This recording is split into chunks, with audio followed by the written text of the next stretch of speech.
வணக்கம். உங்கள் சஞ்சான டெய்லரிங் ஷாப்லேருந்து உங்கள் பானமா பேசுகிறேன். எங்கள் பிள்ளைய தச்ச ஜாக்கெட்லேருந்து இந்த காஜா மாடலில் நூல் கட்டுறது எப்படின்னு கேட்டாங்க. அது அவங்களுக்கு தச்சு காமிக்கிறேன். நீங்களும் பாருங்கள். ஒவ்வொரு ஜாக்கெட்டில் கொக்கி வைக்கிறது, வளையம் தைப்போம், நூல்லையும் தைக்கலாம், துணியிலையும் முக்கு போடலாம். இதில் 3 மாடல் இருக்குது. அதனால் அந்த பிள்ளைகளுக்கு அந்த மாடல் எனக்கு வேணுங்க, சொல்லுங்கம்மா. நாங்கள் இப்போ உங்களுக்கு தச்சு காமிக்கிறேன். நீங்களும் வீடியோவில் பாருங்கள். இதில் நம்ம 5 புள்ளி வச்சு மார்க் பண்ணிக்கிறணும். மார்க் பண்ணிவிட்டு நம்ம கடைசி இதில் இந்த மாதிரி நூலை கோர்த்து இதை அப்படி பிடிச்சிக்கோங்க. 3 நூல் இதுலேயே வரும். இப்படி 3 நூலை இப்படி மாட்டி மாட்டி இந்த பக்கம் அந்த பக்கமும் மாட்டிக்கோங்க.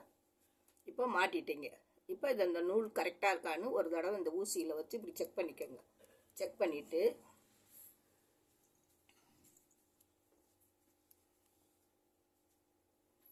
இப்போ செக் பண்ணிவிட்டு இதை இப்படியே நம்ம உள்ளே கொடுத்து இந்த இதை அப்படி மாட்டுங்க. சங்கிலி தையல் மாட்டுற மாதிரியே தான். இந்த இப்படி உள்ளே கொடுத்து இது பக்கத்தில் இப்படியே மாட்டுங்க.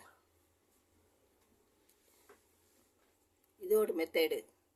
இது ஊக்கு போட்டால் துருப்பிடிக்கும். இது நமக்கு நூல் ரொம்ப நாளைக்கு ஸ்ட்ராங்காக இருக்கும். ஏன்னா நம்ம இறுக்கி பின்னல் மாதிரி கட்டுறோம். இதுவும் சைடாக தான் கொண்டு வரணுமாமா? ஆமாம். நம்ம இப்படி கோர்த்து உள்ள கூடி கொடுத்து கொண்டாடணும். இப்படி கொடுத்துட்டு இப்படி கடைசி நூலில் இப்படி ஒரு முடி போட்டு முடிச்சிருங்க.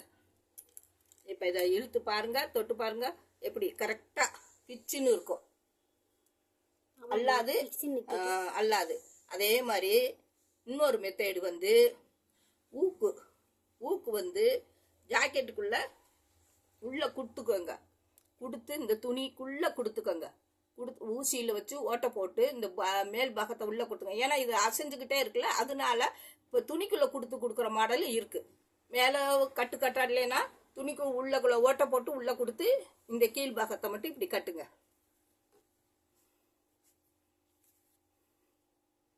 அப்போ அதுவும் நமக்கு இது ஸ்ட்ராங்காக இருக்கும், இதுவும் ஸ்ட்ராங்காக இருக்கும். துணிக்குள்ளே கொடுத்து தைக்கிறது அதுவும் ஸ்ட்ராங்காக இருக்கும். இது ஓட்டை போட்டு அந்த கொக்கி அதுக்குள்ளே மாட்டி தைச்சிருக்கோம். இதுவும் ஸ்ட்ராங்காக இருக்கும்.